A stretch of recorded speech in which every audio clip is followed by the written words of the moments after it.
Hello दोस्तों, स्वागत है आप सबका मेरे यूट्यूब चैनल पे। और मैं इस माह का चैप्टर 90 एंड 20 लेके आ चुकी हूँ। तो चैप्टर की शुरुआत करने से पहले मैं आप लोगों से ये कहना चाहूँगी कि आप लोगों ने अगर इसके पहले के चैप्टर्स नहीं देखे हुए हैं तो प्लेलिस्ट में जाके पहले आप उन सारे चैप्टर्स को देख लीजिएगा, ताकि आपको ये मांगा देखने में मज़ा भी आए और समझ में भी आए। तो चलिए बातें ना करते हुए इस चैप्टर की शुरुआत करते हैं। तो चैप्टर की शुरुआत वहीं से होती है जहाँ पे हेड्रिक ने ना इतना कुछ कहा होता है, जिस वजह से जो है ना इग्नोरेंशियल होता है उसे बहुत ही ज़्यादा शर्मिंदगी महसूस हो रही थी, और उसने शर्म के मारे अपनी आंखों को भी बंद कर लिया हुआ होता है। और वो ना ऐसा है ना खड़ा हुआ होता है और हेड्रिक से कहता है कि चुप रहो, चुप, अगर तुम्हारी दोबारा ऐसे बोलने की हिम्मत भी हुई तो मैं तुम्हें छोड़ूंगा नहीं, और चुप रहो। और वो ना ऐसा कह रहा होता है, और फिर है ना वो अपनी आंखों को बंद कर रहा होता है और उसे शर्मिंदगी महसूस हो रही होती है। लेकिन थोड़ी देर बाद उसे कुछ रियलाइज़ होता है और वो ना अपनी आंखों के ऊपर से अपने हाथों को हटाता है और फिर अपने मन में सोचता है कि रुको ज़रा,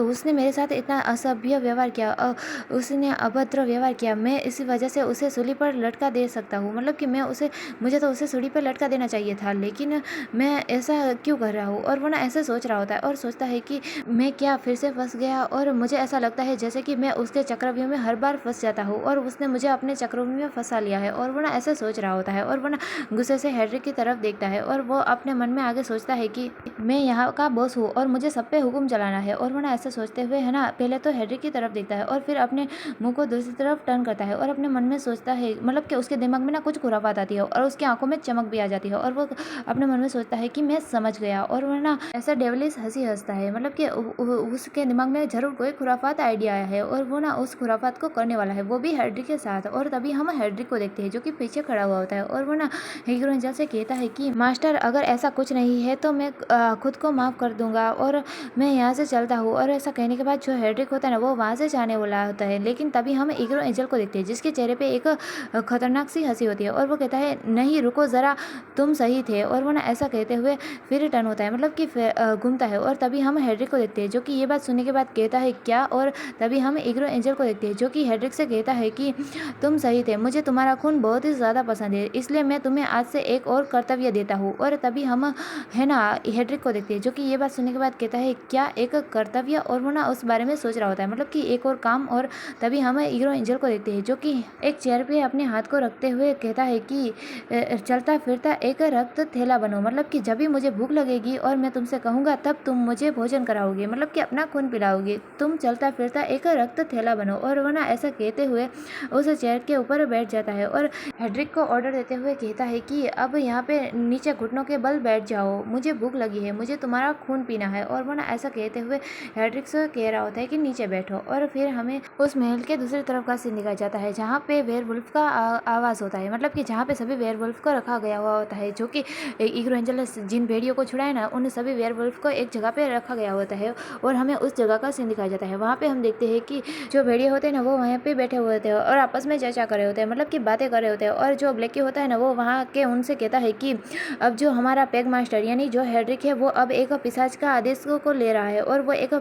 पिशाच का गुलाम बन गया है, मतलब कि एक वेम्पायर का गुलाम है। और तभी हम है ना दूसरे भेड़िए को देखते हैं जो कि ये बात सुनने के बाद कहता है कि क्या तुम सच में ऐसा ही कह रहे हो ब्लैकी, तो अब हमारा जो पैग मास्टर है वो सच में एक पिशाच का आदेशों को ले रहे हैं, मतलब कि वो सच में एक वेम्पायर का गुलाम बन गए हैं और वो उनके आदेशों को मान रहे हैं। और वो ना ऐसा कहता है। तभी हम ब्लैकी को देखते हैं जो कि है ना थोड़ा सा गंभीर होते हुए यानी थोड़ा सा सीरियस होते हुए कहता है कि मुझे पूरा यकीन है कि जो हमारा पैग मास्टर यानी जो हेड्रिक है वो उसे संभालना जानता है और उसने जैसे कि हमें कहा हम वैसा ही करेंगे। जब तक हम सब ठीक नहीं हो जाते और हमारे शरीर अच्छा नहीं हो जाता तब तक हम सभी लोग इसी इलाके में रहेंगे और यहीं पे रहेंगे। और जो ब्लैकी होता है ना वो ऐसा कहता है। और तभी हम है ना यूरेका को देखते हैं जैसे कि ये बात सुनने के बाद बहुत ही ज़्यादा गुस्सा आता है और वो गुस्से से चिल्लाते हुए कहता है कि उन्होंने जो हमें ऑर्डर दिया है, मतलब कि जो आदेश दिया है वो बाढ़ में गया, मैं किसी भी गंदे से पिशाच के इलाके में नहीं रहूँगा, मतलब कि जो वेम्पायर होते हैं वो बहुत ही ज़्यादा गंदे होते हैं और मैं किसी वेम्पायर के इलाके में नहीं रहूँगा। और वो ना जोर से चिल्लाते हुए कहता है। और तभी हम ब्लैकी को देखते हैं जो कि यूरेका की तरफ देखता है और कहता है यूरेका।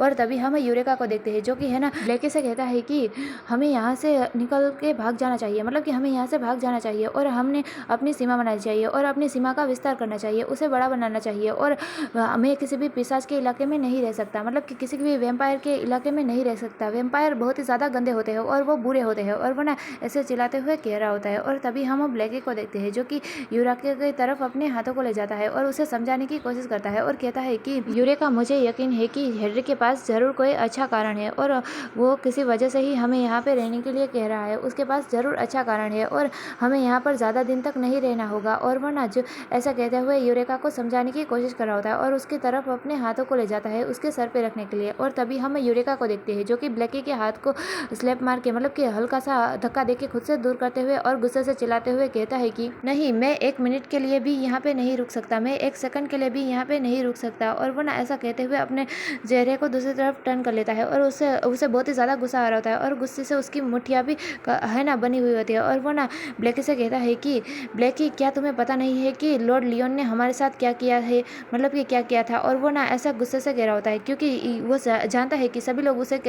उन लोगों को कैसे देखते हैं और उन्हें सिर्फ अपना गुलाम बनाना चाहते हैं। और ये सारी बातें सोचने के बाद जो यूरेका होता है ना उसे बहुत ही ज़्यादा गुस्सा आ रहा होता है और वो ब्लैकी से कहता है कि वे लोग सिर्फ हमें एक निर्लज्ज जाति के रूप में ही देखते हैं, वे सिर्फ हमें अपना गुलाम बनाना चाहते हैं और हमें एक निर्लज्ज जाति की तरह ही देखते हैं। और वो ना ऐसा गुस्से से कह रहा होता है और उसके चेहरे से गुस्सा साफ साफ नजर आ रहा होता है। और तभी हम ब्लैकी को देखते हैं और जो ब्लैकी होता है ना वो यूरेका की भावनाओं को अच्छे से समझ पा रहा होता है क्योंकि वो भी इन सभी चीज़ों को महसूस कर पा रहा है और उसकी भावनाओं को अच्छे से समझता है। लेकिन वो ना फिर भी यूरेका को समझाने की कोशिश कर रहा होता है और कहता है यूरेका। लेकिन तभी हम यूरेका को देखते हैं जो कि उसकी बातों को जैसे सुनना ही नहीं चाहता और वह उसका गुस्सा और भी ज़्यादा फूट पड़ता है और वो गुस्से से चिल्लाते हुए ब्लैकी से कहता है कि मुझे उससे नफरत है, मैं उससे नफरत करता हूँ। उन्होंने हमारे पैग मास्टर यानी जो हेड्रिक है उन्हें अपना नौकर बना लिया है, मतलब कि गुलाम बना लिया है। और आप कह रहे हैं कि हम यहाँ पे रहे, मैं यहाँ पे 1 सेकंड के लिए भी नहीं रुक सकता, मुझे यहाँ पे नहीं रहना है। और वो ना ऐसा गुस्से से चिल्लाते हुए कह रहा होता है। और तभी हम ब्लैकी को देखते हैं जो कि है ना यूरेका की बातों को सुन के उसे भी थोड़ा सा बुरा लग रहा होता है, वो भी सभी भावनाओं को समझ पा रहा है लेकिन वो भी कुछ नहीं कर सकता। और वो ना फिर यूरेका के पास जाता है, यानी ब्लैकी यूरेका के पास जाता है और यूरेका से कहता है कि यूरेका, मैं तुम्हारी भावनाओं को अच्छे से समझ सकता हूँ, अच्छे से महसूस कर सकता हूँ कि तुम कैसा महसूस कर रहे हो, लेकिन बात यह है कि। और ऐसा कहते हुए वो यूरेका को अपने सामने की ओर दिखाता है और हमें सामने की ओर दिखाया जाता है जहाँ पे है ना उनके बहुत सारे पैक के मेंबर होते हैं, मतलब कि उनके पैक में बहुत सारे लोग होते हैं जिसमें से कुछ घायल होते हैं, किसी को चोट लगी हुई होती है तो कुछ बीमार जैसे लग रहे होते हैं, मतलब कि वो कमज़ोर होते हैं। और जो ब्लैकी होता है ना वो उन सभी लोगों को तरफ दिखाते हुए यूरेका से कहता है कि देखो सब लोगों की, और हम में से जो कुछ वेयरवुल्फ है यानी कि कुछ भेड़िए हैं जिन्हें चोट लगी हुई है, वो गंभीर रूप से थोड़ा सा घायल है, और कुछ लोग जो कि कमज़ोर है, और ये सभी लोग इतनी ज़्यादा दूर तक दौड़ नहीं पाएंगे और इतनी देर दौड़ नहीं पाएंगे, ज़्यादा देर तक नहीं दौड़ पाएंगे और ज़्यादा दूर तक भी नहीं जा पाएंगे। यूरेका, तुम मेरा साथ दो और हमारे साथ सहन करो, मतलब कि थोड़ी देर के लिए इन सभी चीज़ों को सहन कर लो। और मुझे पूरा यकीन है कि जो हेड्रिक है वो ज़रूर कुछ ना कुछ पता लगा ही लेगा और वो हमें यहाँ से ज़रूर बाहर निकालेगा और वो ज़रूर कुछ ना कुछ करेगा। और वो ना ऐसे समझा रहा होता है और सामने की ओर दिखा रहा होता है। और तभी हम सामने की ओर बाकी सब भेड़ियों को देखते हैं और उनमें से जो एक और वेयरवुल्फ होता है ना वो कहता है कि यह सही है यूरेका, ऐसा नहीं है कि हम यहाँ पे रहना चाहते हैं या फिर हम यहीं पे रहेंगे, जैसे ही हम लोग ठीक हो जाएंगे हम लोग यहाँ से चले जाएंगे। और वो ना ऐसा कहता है। तभी हम दूसरे भेड़िए को देखते हैं, यानी दूसरे वेयरवुल्फ को देखते हैं जो कि कहता है कि हेड्रिक जो भी कहता है वो हमेशा सही होता है, वो हमेशा सही साबित होता है और वो कभी गलत नहीं होता। और वो ना ऐसा कहता है। तभी हम सभी लोगों को देखते हैं जो कि सभी लोग कहने लगते हैं कि अगर हमारे पैग मास्टर ने यानी कि हेड्रिक ने हमें यहाँ पे रहने के लिए कहा है, जब तक हम ठीक नहीं हो जाते तो हम सब लोग यहीं पे रहेंगे, और वो सभी लोग ऐसा कहते हैं। और तभी हम यूरेका को देखते हैं जिसे कि उन सभी की बातों को सुनने के बाद बहुत ही ज़्यादा गुस्सा आ रहा होता है और वो अपने दांतों को भी भींच रहा होता है, लेकिन उसे मानना पड़ता है और वो सभी लोगों से कहता है कि हाँ ठीक है, मैं यहाँ पे रहने के लिए तैयार हूँ, मतलब कि मैं यहाँ पे रहूँगा। और वो ना ऐसा कहता है। और तभी हम है ना ब्लैकी को देखते हैं जो कि ये बात सुनने के बाद वो एक राहत की सांस लेता है और फिर है ना यूरेका के सर पे अपने हाथ को रखता है और हाथों को फेरता है। और तभी हम यूरेका को देखते हैं जिसे कि अभी भी गुस्सा ही आ रहा है और वो अपने मन में सोचता है कि वैम्पायर जो होते हैं वो एकदम शांत और ठंडे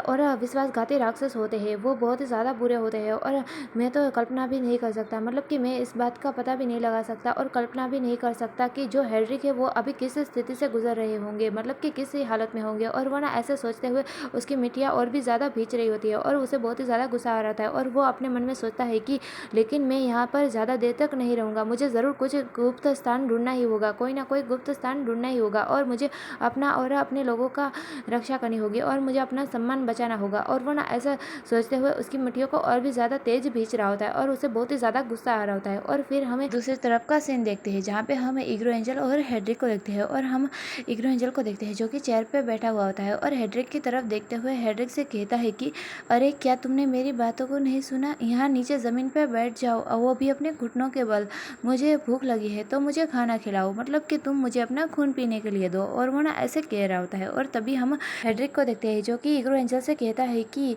जी ज़रूर मेरे मास्टर, मैं आपको अपना खून चूसने दूंगा। और ऐसा कहते हुए जो हेड्रिक होता है ना, वो ईग्रो एंजल के हाथ को हल्के से अपने हाथों में लेते हुए वहीं पे घुटनों के बल बैठ जाता है और ईग्रो एंजल की तरफ देखते हुए कहता है कि लेकिन क्या आपको पूरा यकीन है कि आप मेरा खून चूसने के बाद दोबारा पागल नहीं होंगे, मतलब कि दोबारा वैसी हरकतें नहीं करेंगे और दोबारा पागल नहीं होंगे। और ऐसा कहते हुए हेड्रिक ईग्रो एंजल की तरफ देख रहा होता है। और तभी हम ईग्रो एंजल को देखते हैं जिसकी ये बात सुनने के बाद तो उसे ना बहुत ही ज़्यादा खुद पे शर्म आ रही होती है, मतलब कि उसे फिर से शर्मिंदगी महसूस हो रही होती है क्योंकि उसे वही बात फिर से याद आ गई और जिस वजह से वो थोड़ा खुद को एम्बेरस फील कर रहा होता है, जिस वजह से उसका जो चेहरा होता है वो भी लाल हो चुका हुआ होता है। उसे बहुत ही ज़्यादा खुद के ऊपर यानी अपने आप के ऊपर शर्मिंदगी महसूस हो रही है और वो ना हल्के से अपने मुंह से आवाज़ निकालते हुए कहता है कि तुम क्या कहना चाहते हो, मतलब कि वो हेड्रिक से पूछ रहा होता है कि तुम्हारे कहने का क्या मतलब था और तुम क्या कहना चाहते हो। और तभी हम हेड्रिक को देखते हैं जिसे कि ईग्रो एंजल का ये चेहरा देखने के बाद उसे तो जैसे बहुत ही ज़्यादा खुशी महसूस हो रही है और उसे जैसे एक और मौका मिल गया हो। वैसे ही जो हेड्रिक होता है ना, वो ईग्रो एंजल से कहता है कि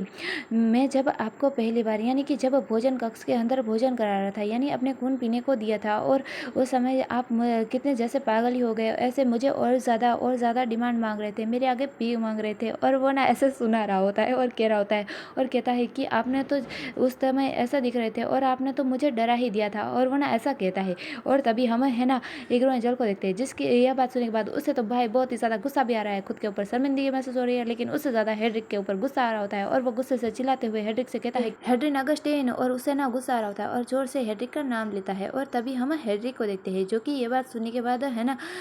वो ना मुस्कुराता है, मतलब कि उसे पता है कि ईग्रो एंजल को कैसे काबू में लाना है और उसे कैसे शांत करना है। और वो ना कहता है जी मेरे मास्टर, और ऐसा कहते हुए है ना अपने गोला के कॉलर की तरफ अपने हाथों को बढ़ाता है और उस पट्टे को निकाल देता है और फिर अपने आगे के कुछ कपड़ों को निकाल देता है और फिर ईग्रो एंजल की तरफ देखते हुए मुस्कुराते हुए कहता है कि मैं तो आपके साथ बस मजाक कर रहा था मास्टर, मुझे तो आपको खाना खिलाकर मतलब कि अपना खून आपको देकर और आपको पिलाकर मुझे तो अंदर से बहुत ही ज़्यादा खुशी महसूस होगी। और ऐसा कहते हुए वो ईग्रो एंजल से कहता है कि आइए मास्टर और मुझे यहाँ पे बाइट कीजिए। और वो ना ऐसा कहता है। और तभी हम ईग्रो एंजल को देखते हैं और जो ईग्रो एंजल होता है ना, वो हेड्रिक की ऐसी बातों को सुन के और हेड्रिक की तरफ देखते हुए अपने मन में सोचता है कि उसकी ऐसी बॉडी को देख के और उसकी खुशबू जो मुझे पागल कर रही है, मतलब कि मदहोश कर रही है, और उसकी खुशबू को सूंघने के बाद मुझे ऐसा मन कर रहा है कि मैं उसकी बॉडी पे बाइट करूं। और वो ना ऐसे सोच रहा होता है और वो थोड़ा सा हेजिटेट भी हो रहा होता है और अपने मन में सोचता है लेकिन अगर मैं एक बार उसके पास गया और उसका खून चूसने लगा और मैं फिर से अपना आपा खो बैठा, मतलब कि मैं फिर से अपने माइंड में नहीं रहा और अपना आपा खो बैठा तो फिर क्या होगा। और वो ना ऐसे सोच रहा होता है कि मैंने अपना कंट्रोल लूज़ कर दिया तो मैं जाऊँ उसके पास या नहीं। और वो ना ऐसे सोचते हुए थोड़ा सा शर्मिंदा महसूस भी कर रहा होता है, लेकिन वो ऑकवर्ड भी फील कर रहा होता है, लेकिन उसे जाना भी है और वो जाए या ना जाए वो इसी बारे में सोच रहा होता है। और तभी अचानक से हेड्रिक उसके पास आता है और है ना ईग्रो एंजल से कहता है क्या गलत है मास्टर। और तभी हम ईग्रो एंजल को देखते हैं जो कि थोड़ा सा शौक हो चुका होता है कि हाँ ये इतने पास आ गया, और वो ना फिर हेड्रिक की तरफ देख रहा होता है और थोड़ा सा शर्मा भी रहा होता है और ऑकवर्ड फील कर रहा होता है कि वो क्या कहे, उसे समझ में नहीं आ रहा होता है, इसलिए वो कुछ कहता नहीं। और तभी हम है ना हेड्रिक को देखते हैं और जो हेड्रिक होता है ना, वो और जैसे ईग्रो एंजल को सुना रहा हो, जैसे ताना मार रहा हो, ऐसा कहता है कि मैं तो आपको खाना खिलाना चाहता था, बस आपको फीड करवाना चाहता था, लेकिन मुझे ऐसा लगता है कि आप अभी शायद खाना नहीं खाना चाहते, आप लगता है कि इस बात से डरे हुए हैं, है ना। और वो ना ऐसा कहते हुए है ना ईग्रो एंजल की तरफ देख रहा होता है। और तभी हमें ईग्रो एंजल को देखते हैं जो कि हेड्रिक की ये बात सुनने के बाद उसे बहुत ही ज़्यादा गुस्सा आ जाता है और वो गुस्से से हेड्रिक की तरफ देखता है और कहता है कि क्या क्या कहा तुमने, क्या बकवास है, तुम कहते हो कि मैं डरा हुआ हूँ, मैं बिल्कुल भी डरा नहीं हूँ, और तुम मेरे लिए बस एक ब्लड की थैली हो, मतलब कि एक खून की थैली हो और कुछ नहीं। और ऐसा कहते हुए वो हेड्रिक के कॉलर को ग्रैब कर लेता है, मतलब ये पकड़ लेता है और हेड्रिक से कहता है कि मुझे बस इस बात की चिंता थी कि अगर मैं तुम्हारा अधिक खून पी लेता हूँ यानी ज़्यादा खून पी लेता हूँ तो तुम कहीं मर ना जाओ, तुम कमज़ोर हो जाओगे, तुम थका हुआ महसूस करोगे और तुम कहीं मर ही ना जाओ। और वो ना ऐसे गुस्से से कह रहा होता है। और तभी हम हेड्रिक को देखते हैं और जो हेड्रिक होता है ना, वो ईग्रो एंजल के सर पे अपने हाथ को रखता है और कहता है कि मेरे मास्टर आप आराम कीजिए, आपको चिंता करने की ज़रूरत नहीं है, मैं बहुत ही ज़्यादा ताकतवर हूँ तो मुझे कुछ नहीं होगा और मैं थका हुआ बिल्कुल भी महसूस नहीं करूँगा। और ऐसा कहने के बाद वो एक नखरे वाला स्मिक करता है, मतलब कि एक नखरे वाली मुस्कान देता है और फिर कहता है कि दूसरी ओर आपको सावधान रहने की ज़रूरत है। और वो ना इनडायरेक्टली ये कह रहा होता है कि आप शायद कमज़ोर है तो आपको सावधान रहने की ज़रूरत है। और तभी हम ईग्रो एंजल को देखते हैं जिसे कि ये बात सुनने के बाद बहुत ही ज़्यादा गुस्सा आ रहा होता है और वो ना गुस्से से चिल्लाते हुए कहता है हुफ देखेंगे कौन ज़्यादा कमज़ोर है, मतलब कि आगे क्या होता है वो देखेंगे, और वो ना ऐसे गुस्से से कहता है। और फिर हमें दिखाया जाता है, मतलब कि हम देखते हैं कि जो इग्रो एंजल होता है वो हेनरिक के पास जाता है और उसके गले के पास जाने के बाद अपने दांतों को गड़ाता है और फिर वहाँ से खून को चूसने लगता है, मतलब कि खून को पीने लगता है। और जैसे ही इग्रो एंजल फिर से हेनरिक का खून पीता है वो फिर से अपने माइंड को खो बैठता है, मतलब कि हेनरिक का खून का स्वाद जैसे उसके लिए एक ऐसा स्वर्ग जैसा है जिससे कि वो बहुत ही ज़्यादा प्यार करता है और उसे वो बहुत ही ज़्यादा पसंद है। और वो ना हेनरिक के ऊपर आ रहा होता है और हेनरिक से कह रहा होता है कि तुम्हारे खून का स्वाद स्वर्ग जैसा है, मुझे और दो, मैं इससे तृप्त नहीं हो पा रहा हूँ, तुम कहाँ भाग रहे हो, उफ यहाँ पे आओ, मुझे और चाहिए, मुझे और पीना है। और वो ना ऐसा कहते हुए हेनरिक को पकड़ रहा होता है। और तभी हम हेनरिक को देखते हैं जो कि इग्रो एंजल से बचने की कोशिश कर रहा होता है और इग्रो एंजल से कहता है कि मास्टर शांत हो जाइए, मास्टर शांति हो जाइए। और वो ना ऐसे कहते हुए उसे शांत करने की कोशिश कर रहा होता है, लेकिन हमारा जो इग्रो एंजल होता है वो एक बिल्ली की तरह बन चुका हुआ होता है और वो सीधा हेनरिक के ऊपर झपट्टा ही मारता है। और तभी हम हेनरिक के चिल्लाने की आवाज़ देखते हैं और वो कहता है कि अरे वहाँ पर नहीं, और वो ना ऐसे चिल्ला रहा होता है। और हमें दरवाजे के बाहर दिखाया जाता है जो कि बटलर लुइस होते हैं, उनको ये सारी आवाज़ें सुनाई दे रही होती है, लेकिन वो अपने चेहरे को एक रुमाल से पोंछते हुए कहते हैं कि मैं तो यहाँ पे हूँ ही नहीं, मैंने कुछ नहीं देखा, मैंने कुछ नहीं सुना, अरे मुझे तो पता ही नहीं यहाँ पे क्या हो रहा है, मैं तो बस यहाँ से जा रहा हूँ। और वो ना ऐसा सोच रहे होते हैं और फिर वहाँ से चले जाते हैं। और फिर हमें है ना उस महल को दिखाया जाता है, मतलब कि ये महल होता है वो इग्रो एंजल का पूरा महल होता है। और हम देखते हैं कि वहाँ पे कुछ सिपाही होते हैं जो कि पहरा दे रहे होते हैं और वो इधर उधर जा रहे होते हैं, मतलब कि सभी के सभी जो सिपाही है ना वो है ना राजमहल की सुरक्षा कर रहे हैं और पहरा दे रहे हैं। और तभी हमें एक पिलर के पीछे छुपे हुए यूरेका को देखते हैं और जो यूरेका होता है ना वो उस महल से भागने की कोशिश कर रहा होता है, मतलब कि वो छुपते छुपाते आया है और वो ना किसी को बता के भी नहीं आया है। और वो ना छुपते छुपाते वहाँ पे उस पिलर के पीछे खड़ा हुआ होता है और वो सामने की ओर देख रहा होता है। और जो यूरेका होता है ना वो अपने मन में सोचता है कि महल का गेट से ठीक मेरे सामने है और मुझे बस इतना सुनिश्चित करना है कि जो सभी गार्ड सुरक्षा गार्ड है ना मैं उन्हें चकमा देके यहाँ से निकल जाऊँ, मतलब कि भाग पाऊँ। और एक बार मैं यहाँ से भाग गया तो फिर मैं एक सुरक्षित स्थान ढूंढूंगा जहाँ पे मैं अपने समूह को रख सकूँ, मतलब कि मैं अपने जो सभी पैक है ना उनके लिए एक सुरक्षित जगह ढूंढूंगा और फिर मैं यहाँ वापस आकर अपने पैक को यहाँ से ले जाऊंगा। और वो ना ऐसा सोच रहा होता है कि मैं अपने सभी साथियों को ले जाऊंगा और वो सोचते हुए सामने गेट की ओर देख रहा होता है कि कोई वो लोग है ना जो गार्ड है वो इधर उधर हो और वो वहाँ से चकमा देख के बाहर निकल पाए। और वो जब सामने की ओर देख रहा होता है तभी उसके पीछे से कोई आ रहा होता है और उसके हाथों को हमें दिखाया जाता है। और तभी हम यूरेका को देखते हैं, जैसे भी उसे भी रियलाइज होता है कि जैसे उसके पीछे कोई आ रहा है, इसलिए वो ना पीछे मुड़ के देखता है। और जब वो यूरेका पीछे मुड़ के देखता है तो वो सामने देख के थोड़ा सा शौक तो होता है, लेकिन वो ना थोड़ी गुस्से वाली आवाज़ में कहता है कि क्या बकवास है ये, मतलब कि वो ज़्यादा जोर से नहीं कहता लेकिन गुस्से से कहता है कि क्या बकवास है ये, और उस तरफ देख रहा होता है। और यहीं पे हमारा ये वाला चैप्टर पूरा होता है। लेकिन मैं आप लोगों को से कहती हूँ कि आप लोगों को क्या लगता है कि यूरेका के पीछे कौन आया होगा, आप अगर गेस्ट कर सकते हैं तो गेस्ट करके मुझे कमेंट में ज़रूर बताइएगा। और यहीं पे हमारा ये वाला चैप्टर तो पूरा होता है और आने वाला चैप्टर मैं जल्दी लाने की पूरी कोशिश करूँगी। और अगर आप लोगों को मेरी वीडियो पसंद आई है तो प्लीज़ इसे लाइक कर दीजिएगा, मेरे चैनल को सब्सक्राइब कर दीजिएगा और फिर मिलेंगे नेक्स्ट चैप्टर में। तब तक के लिए गुड बाय।